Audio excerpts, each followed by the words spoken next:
Tired of dealing with annoying flies, fruit flies, and gnats in your home? The Zevo Flying Insect Trap is your ultimate solution. Don't wait. Check out the link in the video description now to get your Zevo Flying Insect Trap on Amazon and enjoy a bug-free home today.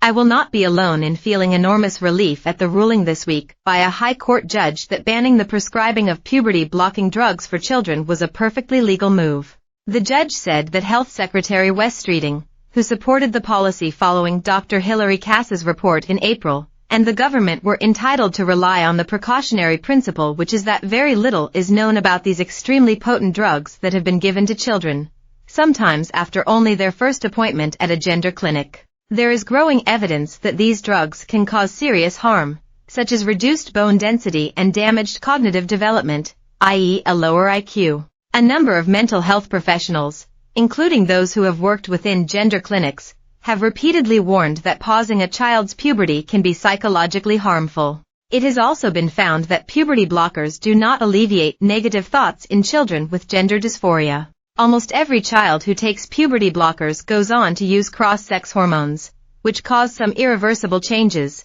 as soon as they are old enough. Growing up as a young lesbian in the 1960s and 70s, I know only too well how easy it is for outsiders to become convinced that, if you are not a feminine girl or a macho boy, there is something wrong with you. As a teenager, I was distressed that I was attracted to girls and had no interest in boys. Like many other girls, I was envious that my brothers had freedom to stay out late, climb trees and do all the other things that are deemed unsuitable for girls.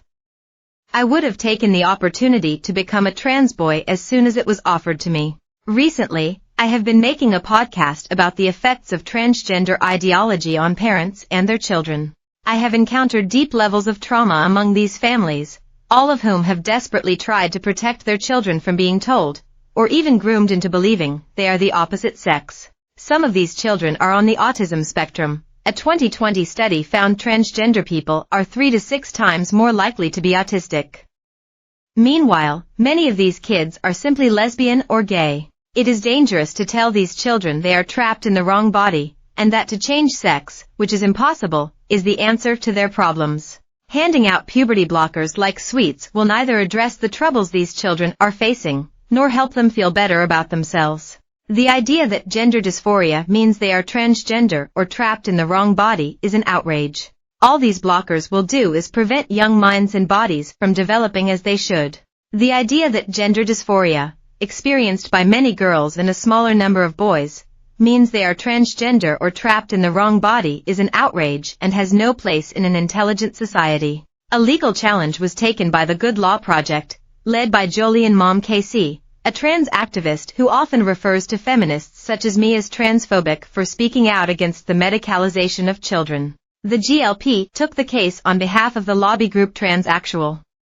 Such groups have long argued that refusing to prescribe puberty blockers will lead to the suicide of these children, an irresponsible assertion, which has been strongly refuted. The government was so concerned about these cavalier claims that it commissioned Lewis Appleby, professor of psychiatry at the University of Manchester and head of the Centre of Mental Health and Risk, to carry out an urgent review of all available data on the deaths of current and former patients of the Gender Identity Development Service.